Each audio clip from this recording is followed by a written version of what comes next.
Yeah. Good morning once again, everyone. Today we are in fourth session. Today I want to give the overview because every day some new students are coming. I want to give what we have discussed, and also today my main objective is I want to discuss on the overview of entire business economics syllabus. Okay, so that's our agenda today.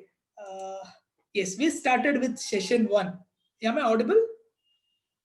Yes, sir. Yes, sir. Yes, sir. Yes, sir. Yeah, we started our session one with, if you are not willing to learn, no one can help you. If you are determined to learn, no one can stop you. So it's all about how you determine to learn. So we discussed, and also I gave one more quotation by the Aristotle: knowing yourself is the beginning of all wisdom. Then after that, I gave one Google form. So I want to know your strengths and also challenges, and also how many have studied in already economics. What is your stand or understanding regarding economics. We already I had a discussion, and also I gave one Google form. So around 80 students filled that Google form. I'm very happy to see everyone, and also happy to read your strengths and challenges. After that, the first day I gave one more activity. If you have enough money, what are the first 10 things you would like to purchase? So I got so much of list. It crossed our Indian annual budget amount. So good. After that, in session two we started with history of economics. The word economics came from the oikonomia. So basically two Greek words are the root for this oikonomia. Okos, which means what? House, sir. House. Nomos means what? Customs, Laws laws, and and rules of the Customs house, or sir. laws or rules of the house. Basically, the one who manages household or household management is the root word for business economics. Economics we discussed. Then we discussed about the father of economics. Who is he? Adam Smith. Adam Smith. Adam Smith, good. Then he wrote one book. Again, I'm asking. Maybe this is the last time I'm asking. What it is? Inquiry. Inquiry Inquiry into the into its nature nature and and causes causes. of wealth of Yes, nations. an inquiry into the nature and causes of the wealth of the nation. So he introduced so many modern concepts and so many economic concepts in that book. So that's why we called him as a father of economics. Then I gave one more activity. So you all are gave your own definition for business economics. So I hope you some of you will become economists in future. So some people give very simple and best definitions. Uh, yeah, we are going to review that after some time. I told you. So that is the next activity we did in the session two. Then in the session two, and also we discussed about two definitions. Economics is the study of how society manages its scarce resources. It is the study of how scarce resources allocated to fulfill the infinite wants and needs of the customers. So we discussed about two important concepts. One is resources are scarce and society has unlimited needs and wants. So what is basically resources? Anybody? We discussed these. Sir, resources are products, items which are used for further production of goods and services. Very good. Resources are used to produce goods and Goods and services services. to satisfy the human human needs. To satisfy human needs. Yes. The classical economic resources are land, labor, capital, and enterprise. We discussed about all those things. We discussed about types of resources: natural resources and man-made resources and human resources and financial resources. We discussed about resources. Then to produce any good, say if you want to produce a car, so we need so many resources to produce a car. We need land, we need enterprise, we need labor, we need machinery to produce car. So these resources are also called as inputs, various factors of production. So all these factors are very important. Every factor is very important, and also all these resources are scarce. We discussed. Scarce means what? Rare, sir. Rare, okay, good. Limited or Limited. insufficient. Very good. So these, limited in their quantity or their supply, and their quantities are insufficient to meet the needs of the consumers or needs of the society. So that's why the short supply of resources in relation to the demand. So we discussed about the power of scarcity. So greater scarcity leads to Greater Greater higher price. higher price. Good, So example. Diamonds, Diamonds. petroleum. Diamonds, Diamonds. petroleum products we Petroleum. discussed. Good. Lesser scarcity leads to Water. Price. Price. lesser price. Water. We discussed about Water. water. No scarcity means No No price. price Price. like We air, discussed oxygen, sir. Oxygen. Air, Very water. good. Very good. Then it's very, very important how to manage our resources. It doesn't matter how many resources we have. So if you are not using properly all these resources, there will be a huge problem for the future. Okay, so we have to be very, very careful to use all these resources for our current consumption and also for the future consumption. Then first concept is resources are scarce. The second concept what we discuss is society has unlimited wants and needs. What is society? Aggregate of people living together in a more or less ordered community. Very good, very good. It is consist of people, the aggregate of people living together in a more or less ordered community. So, and also we discussed about society. So it's all about society consists of people. People in society needs many goods and services, isn't it? And also to live and for everyday life, they need so many goods and services. So like we discussed food, clothing, shelter, transport facilities, and all. So, and also we discussed about their wants and needs. What is the difference between want? What is need? Need Need is is the to, desires. no, Needs. I'm asking. need is to survive. For survival, Livelihood. daily use, sir. Basic Yeah. Basic requirements. Basic necessities. Very good. These needs are are the essential. basic necessities that a person must have in order to survive. So we discussed about water, shelter, clothing. All these are the needs. Okay, when you are thirsty, you can take a glass of water, or you can opt for the following things. So what is want then? It's the desire, something you Yeah, the desire. want. these are the desires. Luxury items. Yeah, these are the Desire. desires that people have. And also we discussed that sometimes for some people wants will become a needs to other people based on their circumstances. We discussed that. So then two big concepts we discussed in the session two.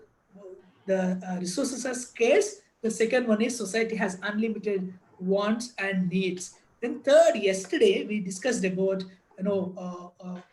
why economic problem arises. The economic problem arises because of three things. One is our wants are unlimited, and Resources are scarce. Resources are scarce. Resources are scarce. resources are scarce. Then Yes, third one, resources resources Resources have have alternative uses. So that's why this economic problem arises. Then yesterday we discussed about the basic problems of economy. What are the basic problems of economy? So what are they? What to produce, What to how to produce, How to produce, produce, what whom to to produce. produce, and what provisions made for economic growth.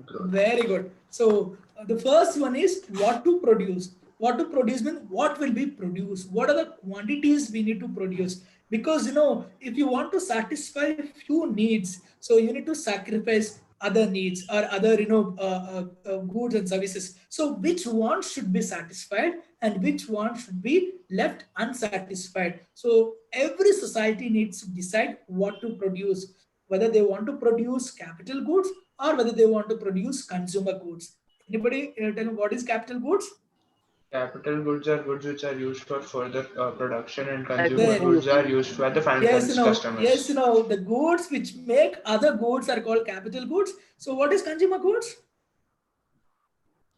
Which are used by the final customers. Yes, which are used by the final or end user or final customers. So every society need to decide what to produce, and also what quantities are to be produced.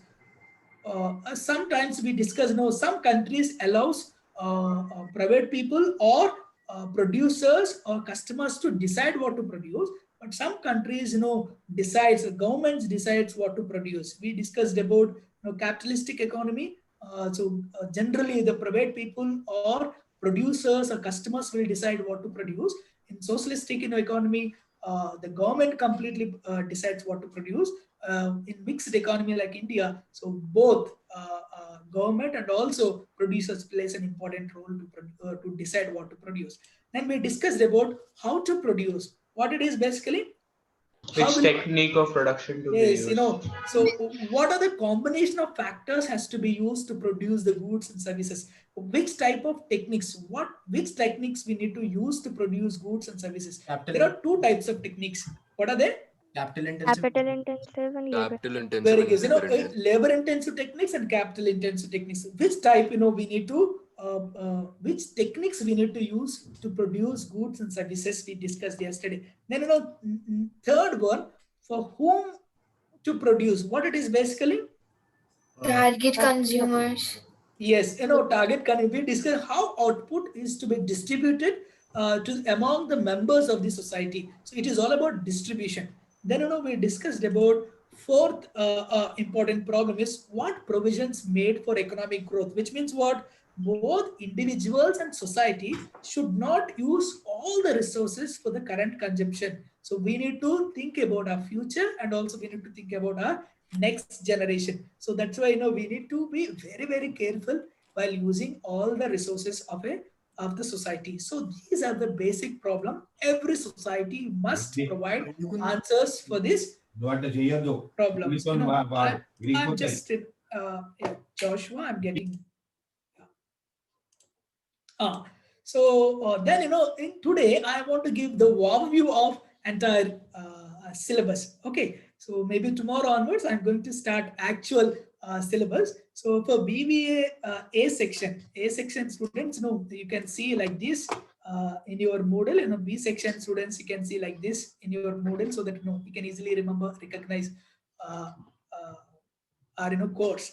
So yeah, the main objective of this course is the purpose of this course is to apply microeconomic concepts and tools for analyzing business problems and making accurate decisions pertaining to the business firms. So in this syllabus, we are going to focus more on microeconomics. Basically, economics is divided into two types. One is micro and macro. What is microeconomics? It is related to a single individual firm or good, very good. It is related to the household, sir, and macroeconomics is related to the economy as a whole. Very good, very good. So basically, micro means small, macro means aggregate. So micro means it's a part of aggregate. So here we are going to study the economic behavior of an individual, of a firm, of a household, isn't it? So economic behavior of an individual, a firm, a household, we are going to study in microeconomics. So in macroeconomics, we will study the entire aggregate income of the country, aggregate expenditure of the country. So aggregate employment of the economy. So aggregate we are going to study over there. Anyway, I'm going to touch the next session while I'm talking about nature and scope of business economics. So basically, we are going to study here the microeconomic concept. So which means so various tools for analyzing business problems and making accurate decisions. So business economics mainly helps in decision making. So to run the business and also to take wise decisions in the business. So we will take the help of economics theories, methods, and also economics policies. So all these theories, policies, concepts, methods from economics we are going to apply in business decisions. So that is main objective. So the emphasis is given to tools and techniques of microeconomics. Please remember, we are not going to study more on aggregates, which means national income, GDP, or we are not going to business cycles. We are not going to study concentrate on those concepts, but we are mainly concentrated on tools and techniques of microeconomics. Okay, so you have total 5 units in this. So all are very, very simple. Trust me, those who didn't know not even as a single word related to the economics, you can surely understand all these concepts, because very basic concepts are there. The unit 1 is all about business economics and nature and scope of business economics. So right from the definition of business economics, I'm going to start here. So tomorrow I'm going to define what is business economics, and we will discuss about nature of business economics. So, so it is all about introduction unit. So here you are going to concentrate more on the nature and scope of business economics, and also the various important concepts in business economics. Say for example, so the opportunity cost, it's very, very important and a very, very basic concept for business economics. Anybody can define what is opportunity cost? Opportunity So cost is the alternate cost cost. of next best alternative given up. Alternative cost. Very good. So the value of the next best alternative, which was foregone. So that is called opportunity cost. This concept really, really helps in your daily life. Okay, while you are making any choice related to your career, related to your family, related to your life, so you need to generally concentrate on the opportunity cost. So this concept is really useful in your day-to-day life, and also those who understand this concept, trust me, they will be really wise in their decision making. So here in economics, whatever generally when we have a more than one alternatives, we always concentrated on what is the alternative we have chosen, isn't it? But in opportunity cost, so we considered on what is the alternative we foregone. So what is the alternative we are not choosing? What is the alternative we foregone? So this is a very important concept. I hope you will enjoy this concept. Then we have a one more important concept called incremental cost. Anybody, what is incremental cost? Incremental cost means what? Anybody? Any idea? Incremental cost. When the price I see increases for the next one, I think. Okay. Sir, it is additional cost incurred by a company due to the changes. Very good, very good. It is also called as a marginal cost. I will discuss these two concepts. Incremental cost is also called as a marginal cost. What is marginal means what? Marginal means additional. Difference. Basically, it's a difference or additional cost. So it is incremental cost concept is very important. What is the cost incurred to produce one more extra unit? Okay, that is called incremental cost concept. So say for example, you are producing 100 units. For producing 100 units, you are spending 1,000 rupees. So if you want to produce one more extra unit, what is the cost? That is called incremental cost. We will discuss with various examples while we are discussing about incremental cost. Then time perspective. Any idea what is time perspective means? Long run, Time. short run, Okay. product. Long run, short run. Okay. Anything else? You're right. You're right. So generally, while you are taking any decision in a business, so the results of any decision will be in short run or in long run. So you need to evaluate what are the cost benefit, or what is the results or consequences of a particular decision in short run as well as long run. Sometimes a few decisions are very, very useful in short run, but it may not be beneficial in the long run. Say for example, if you want to increase the production, so you can compel employees to work very, very hard so that you can increase the production. So, but it will give what? Short run benefit. If you force employees to work more, so maybe after some time they may leave the organization, go to some other organization, which means you are getting in short run you have a good benefit. Say for example, if you want to increase the price of a product, what will happen? Your profits will increase immediately. But in long run, your customers may shift it to other companies, isn't it? So few decisions you may get short run benefits, but which are not good for the long run.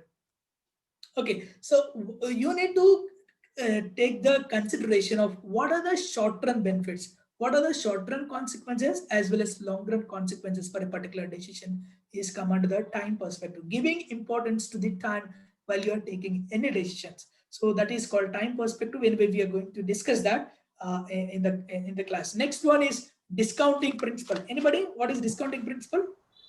It's basically the behavior of a customer, how he uses his money, because it's limited, right? So how he allocates his money to other uses. Okay. Sir, in short, discounting is the process of determining the present value of a future payment. Very good, very good. I gave, those who attended the certificate course, I asked you one question. Is today rupees more value or tomorrow's rupees more value? Today rupee, sir. Today's Why? Anybody remember? Yes, sir. You said today's rupee will have the value because you know the value today. Tomorrow you don't know it. Purchasing Yes, but value. today would be It there. keeps changing. Okay, it's keep changing. No, it's not the exact answer. What we discussed. Inflation, sir. Today's rupee is with us, and tomorrow's rupee we don't know whether it will be there with us or not. Inflation Yeah, rate, yeah. sir.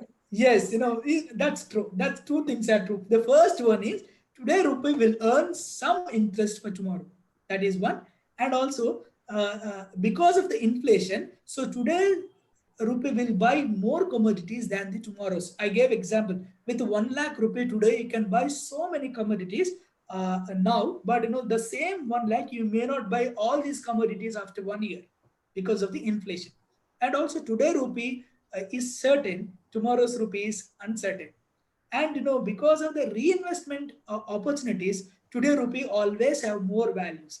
Isn't discounting principle states that if any decision involves a future payment or future receipts, any decision involves future payments or future receipts, all those transactions must be valued at current prices. So you need to convert all future payments or future receipts into the current price. That is called discounting principle. So it's come under time value of money. So we will discuss. It's a very interesting concept.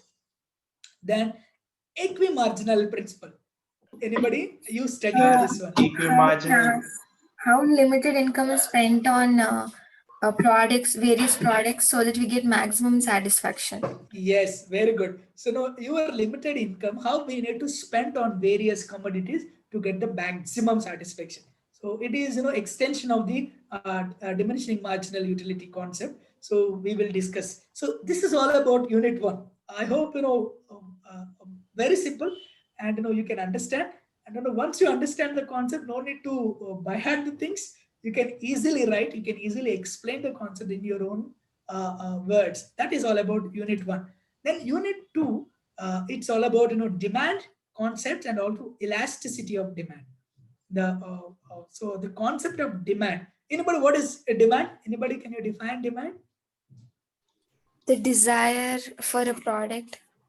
I have a desire to buy a BMW car. Is there any Desire and demand? And ability to the buy. accessibility, availability, Okay. and affordability, along with desire. Very good. Very good. So it is The not desire only to buy something and having the ability to buy it. say for example, I have a desire to buy what we call it as a good bike, a sports bike. I have a desire, I have an ability to buy. Still, is there any demand from me?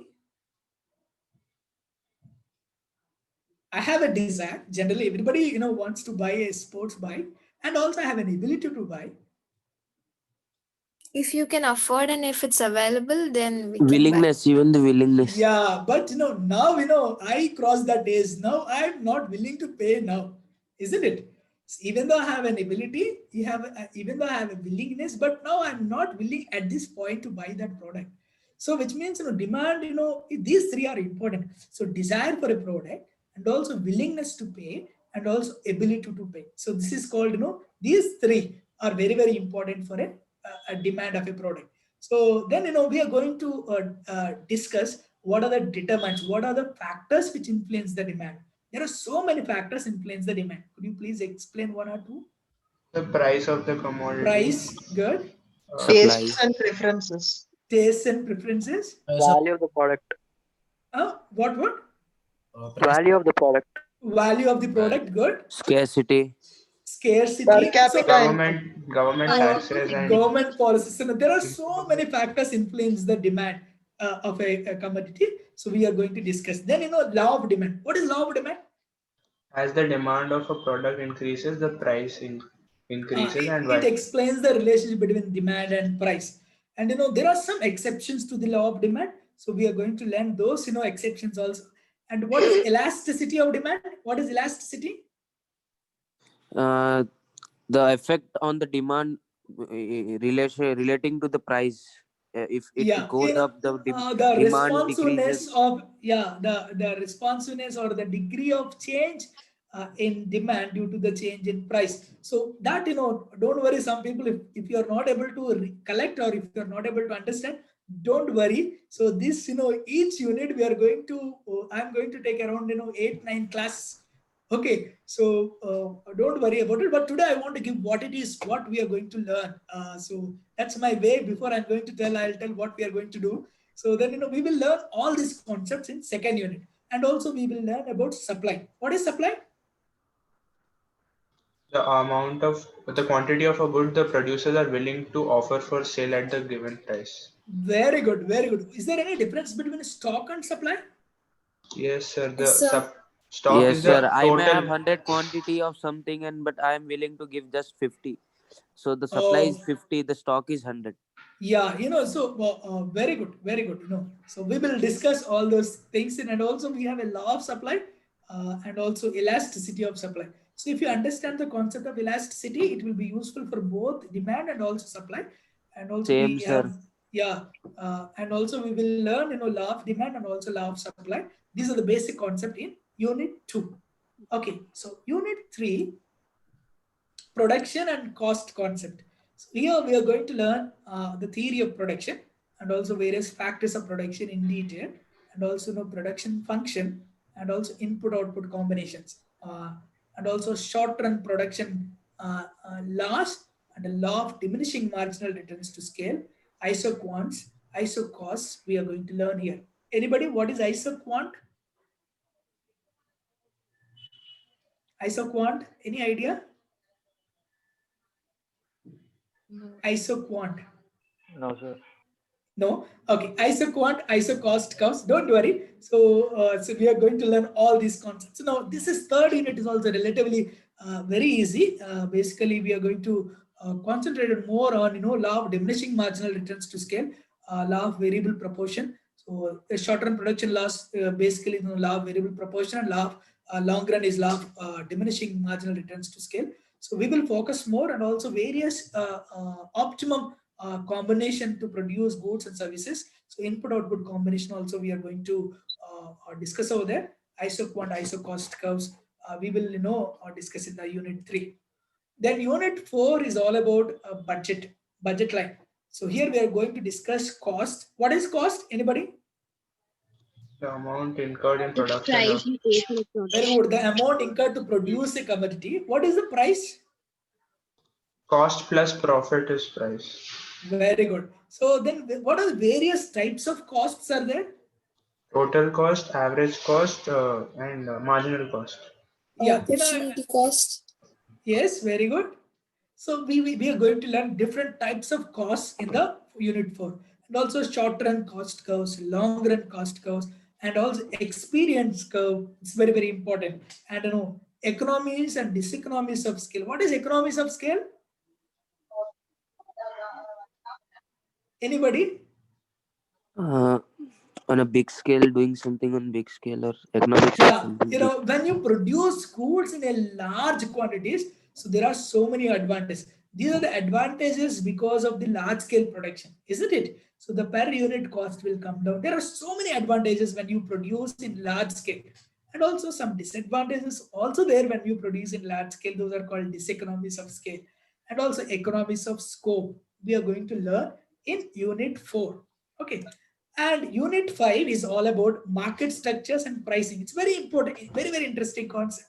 And also we are going to learn the various concepts of markets and market structures. And what is perfect competition market? Perfect competition is where the producers and sellers are well aware of the market conditions and the prices, and there's a none of them can change affect the price of the commodity. Yes, the number of sellers and number of buyers are more in this very, very large in this Buying and type of selling the product. Yeah. same identical product. Yes, yes, the nature of products are, very identical. And also, uh, I gave an example at the time of, certificate course. What is an example for perfect competition market? Pardon? Example for perfect competition market?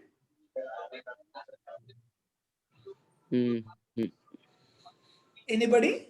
Sir, isn't it a hypothetical market structure? So foreign markets, agricultural markets. Yes, the agricultural products, and also I gave, sometimes stock markets also we can say an example for perfect competition market. Okay, then how price is determined under perfect competition market, because there are so many buyers, so many sellers. Where prices, because there are thousands of sellers, thousands of buyers. Who will decide the price? The market forces will decide the price. How price is determined under perfect competition market? So we are going to learn. It's a very interesting concept. On the basis And of also, demand and supply. yeah, where exactly, the equilibrium price, we are going to discuss over there. Then, what is monopoly? In monopoly, how many sellers will be there? Only one. Single seller. So only one. So what is an example for monopoly in India? Railways. Railways, Indian Railways. Good. So then, what is monopolistic competition? So monopolistic means how many sellers will be there?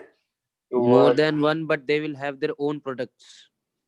Okay. Then, what is duopoly? How many products? How many sellers? Same identical seller product, but two Yes. sellers.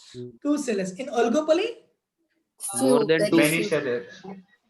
Few sellers are there. So we are going to learn all different types of, markets, how these markets, survive, and how these markets, operate in India. So we are going to learn practically while we are discussing about 5th unit. So this is all about your 5 units.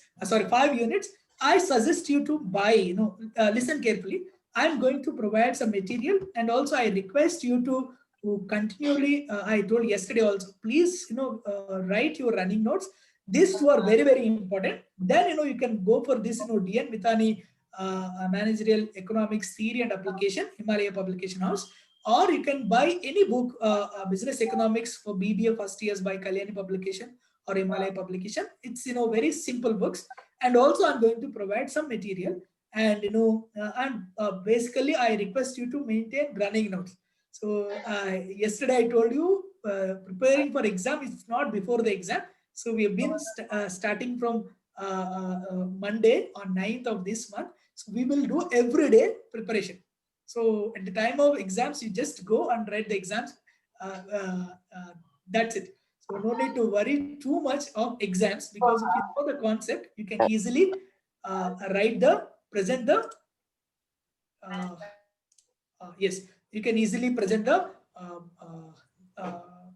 paper. So this is all about suggested books. Okay, I will stop here. Anybody have any questions? Awesome. We have 1 more minute. So if you have any question, please ask me.